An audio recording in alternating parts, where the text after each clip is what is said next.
talked about the seven spirits of God.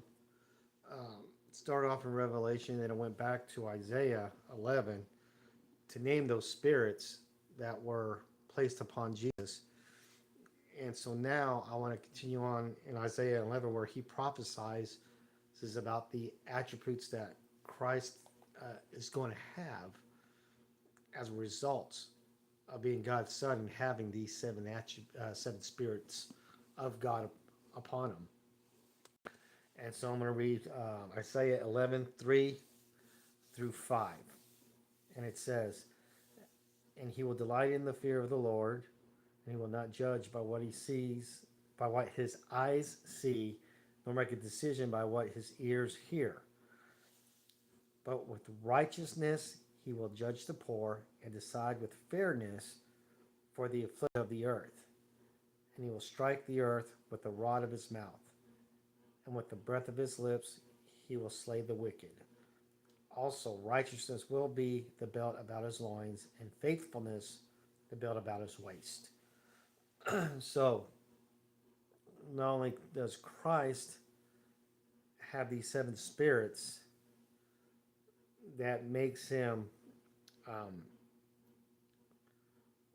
be, uh, that infuses him throughout because he's God's son. Um, but the attributes that he has is he has that he will delight in the fear of the Lord, which means he um, he enjoys giving reverence to God, giving reverence to the Father. Um, he doesn't judge um, people and things based on what his eyes can only see, because all we know is because we all know that eyes can be very deceiving. Um, Look at our world today. Um, you can't trust anything that you see on the internet anymore because of AI. Um, AI is getting better and better to look more real and realistic, and it's harder to spot fakes now than it ever has been before. So Christ is able to look at the whole picture, and he's able to look at what's in men's hearts, what's in their minds, what's in their spirits, and because of that, he's able to be the perfect and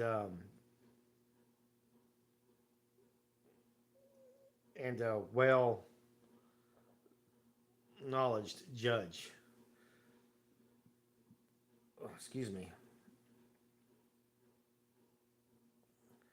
Nor does he listen to, or nor does he makes decisions on things that he hears.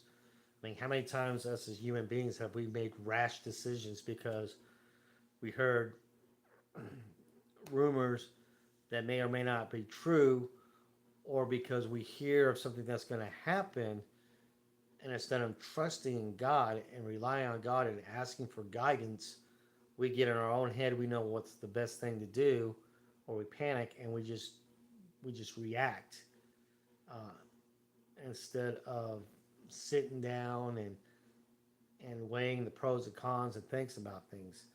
Christ, he knows all, he sees all, is not going to make a rash decision based on what somebody says. Um,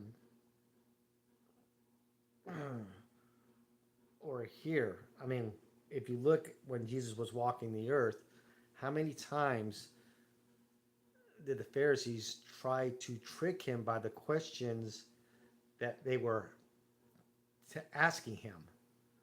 Questions that were purposely meant to give them an anchor um, to accuse him and to judge him and to kill him. And Jesus not once ever fell prey to their schemes or their lies or their words. Um,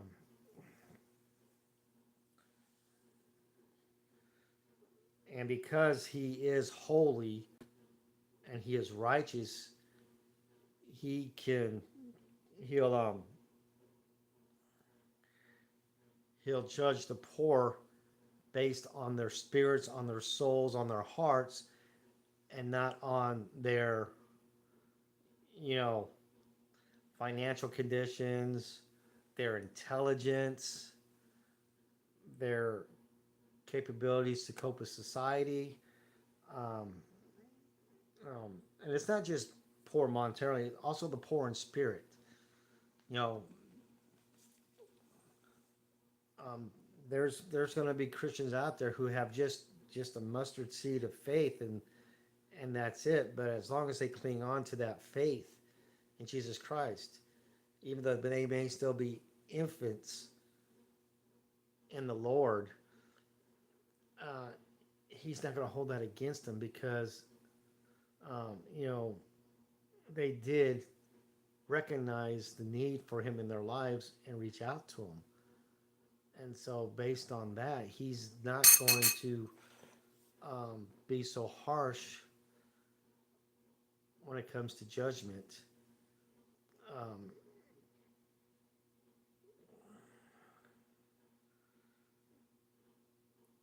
and and decide with fairness for the afflicted of the earth. You know, He's going to look at everything about us, everything about us. You know, what ails us, you know, what wages we have to fight, what we have to deal with. Um, you know, there's things that happen to us that are beyond our control, um, and of course, there's things that happen to us because of our control, or the false false idea that we have control. It's probably a better way of putting it. Excuse me. Oops. Um,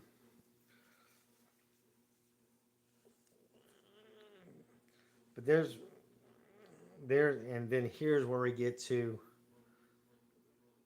what He's going to do for his sheep, for his flock, and He will strike the earth with the rod of His mouth. His perfect word, the word of God, is going to come down like a hammer to convict and judge the wicked. You know, and the second one, and the breath of His lips, and with the breath of His lips, He will slay the wicked. He's going to wipe them out. He's going to cast them to hell with His voice. Just by breathing, He can do that. You know, because He is the Son of God, He is righteous, He is pure, He is perfect, and He's always faithful to those who call upon His name, um, and those who are sincere and love Him with all their heart, soul, and mind. Um, they're not just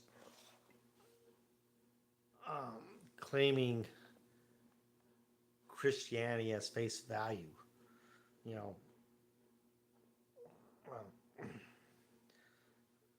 He's looking for those who are earnestly trying to follow Him the best that they can, because He knows that we're not perfect. He knows there is no way we can ever measure up to the laws that God gave the Israelites so long ago. And God knew this too, and that's why God sent Christ to be that perfect sacrifice, to suffer on that cross, to bleed out for every sin that everybody has done or will do, so that we can have perfect reconciliation with God. He's our bridge of life. He's the only way to God. He is the only way that we can get into heaven. No other way but through Christ can we do this.